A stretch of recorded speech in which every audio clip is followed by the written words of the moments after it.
নমস্কার, দেখছেন talk to Bangla. আমি অভিষেক রয়েছে আপনাদের সঙ্গে। আবারও কিন্তু খবরের শিরোনামে বাগদা উপনির্বাচন কেন বলবো আপনাদের, কিন্তু তার আগে কিন্তু অবশ্যই টক টু বাংলা ইউটিউব চ্যানেলটিকে সাবস্ক্রাইব করুন এবং প্রত্যেকটি ভিডিও লাইক কমেন্ট শেয়ার করে বন্ধুবান্ধব পরিচিত মহলে ছড়িয়ে দিন টক টু বাংলা। এবং এখন কিন্তু আপনারা আমাদের চ্যানেল পেড সাবস্ক্রিপশনের মাধ্যমে জয়েন করতে পারেন, জয়েন বাটনটি ক্লিক করে।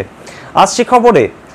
বাগদা উপনির্বাচন এবং 10ই জুলাই কিন্তু রাজ্যের 4টি কেন্দ্রে উপনির্বাচন রয়েছে এবং সেই জায়গা থেকে কিন্তু অত্যন্ত গুরুত্বপূর্ণ একটি উপনির্বাচন কেন্দ্র হচ্ছে বাগদা উপনির্বাচন এবং সেখানে কিন্তু বিজেপি প্রার্থী বিনয় কুমার বিশ্বাস, সেই খবর আমরা আগেই জানিয়েছি। এবং তার হয়ে প্রচারে শান্তনু ঠাকুর, এবং তিনি কিন্তু বর্তমানে কেন্দ্রীয় জাহাজ প্রতিমন্ত্রী। তিনি আগেও কিন্তু প্রচারে বেরিয়েছেন এবং এখনও কিন্তু তিনি প্রচারে বেরিয়েছেন। এবং তার সঙ্গে কিন্তু শান্তনু ঠাকুরের সঙ্গে এবার যোগ দিয়েছিলেন সুকান্ত মজুমদার, তিনিও কিন্তু আরেকজন শিক্ষা প্রতিমন্ত্রী কেন্দ্রীয় সরকারের। এবং সেই জায়গা থেকে কিন্তু এই দুজন হেভিওয়েট নেতা এই যে বাগদা কেন্দ্রে প্রচারে গেলেন বিজেপি প্রার্থীর হয়ে, তা কিন্তু অত্যন্ত তাৎপর্যপূর্ণ একটি প্রচার। কিন্তু সেখানেই কিন্তু শেষ হলো না।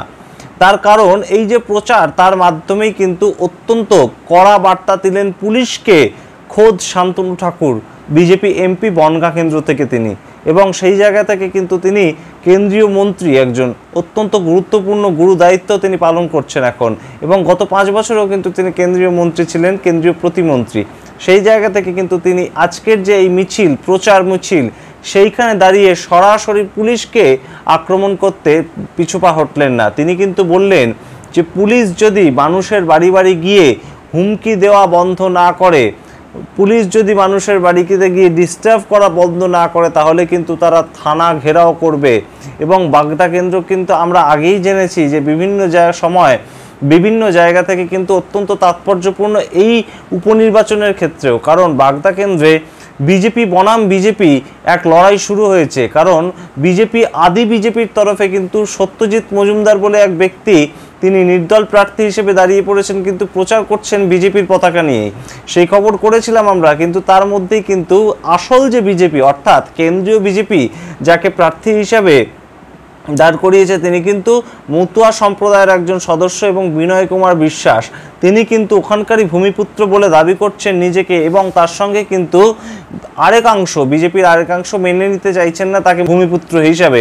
সেই জায়গা থেকে কিন্তু মূল সংঘাত। এবং তার মধ্যেই কিন্তু সুকান্ত মজুমদার রাজ্য সভাপতি হিসেবে সেখানে যাওয়া প্রচার কেন্দ্রে, এবং তার ভিত্তিতে কিন্তু সুকান্ত মজুমদারকে পাশে রেখে শান্তনু ঠাকুরের এই ধরনের বক্তব্য কিন্তু অত্যন্ত তাৎপর্যপূর্ণ বলেই মনে করছে রাজনৈতিক মহল। এবং আগামী 10ই জুলাইয়ের ভোটকে কেন্দ্র করে কিন্তু একদিকে কোথাও মতুয়া বাড়িরই 2 সদস্যের মধ্যে ভোট হতে চলেছে। কারণ মতুয়া বাড়ির অন্যতম কনিষ্ঠ সদস্য মধুপর্ণা ঠাকুর, মমতা বালা ঠাকুরের মেয়ে, তিনি কিন্তু তৃণমূল কংগ্রেসের টিকিটে লড়ছেন। অর্থাৎ শান্তনু ঠাকুরের সম্পর্কে বোন, তিনি কিন্তু তৃণমূল কংগ্রেসের টিকিটে লড়ছেন। এবং বিজেপি সাংসদ শান্তনু ঠাকুরের অত্যন্ত কাছের মানুষ বিনয় কুমার বিশ্বাসকে কিন্তু এবার বিজেপি টিকিট দিয়েছে এই উপনির্বাচনে। সুতরাং বাগদা কিন্তু সবসময় জমজমাট একটি কেন্দ্র। এবং বিজেপি বনাম বিজেপি যেমন এইখানে একটি চমক দিচ্ছে, তার মধ্যেই কিন্তু বিজেপির সঙ্গে তৃণমূলেরও একটি মতুয়া বাড়ির, অর্থাৎ মতুয়া ঠাকুর বাড়ির যে ভোট কাটাকাটি, তেমন কিন্তু একটা সম্ভাবনা দেখছে রাজনৈতিক মহল। সুতরাং আমরা অবশ্যই নজর রাখবো যে পরবর্তীতে বাগদাকে কেন্দ্র করে, বাগদার উপনির্বাচনকে কেন্দ্র করে আর কোনো অপ্রীতিকর ঘটনা সেখানে ঘটে কিনা এবং পুলিশ সেখানকার আইন কিভাবে রক্ষা করে। অবশ্যই আপনাদের জানাবো সেই সমস্ত খবর। আপনারা দেখতে থাকুন টক টু বাংলা এবং ভুলবেন না টক টু বাংলা ইউটিউব চ্যানেলটিকে সাবস্ক্রাইব করতে। ধন্যবাদ।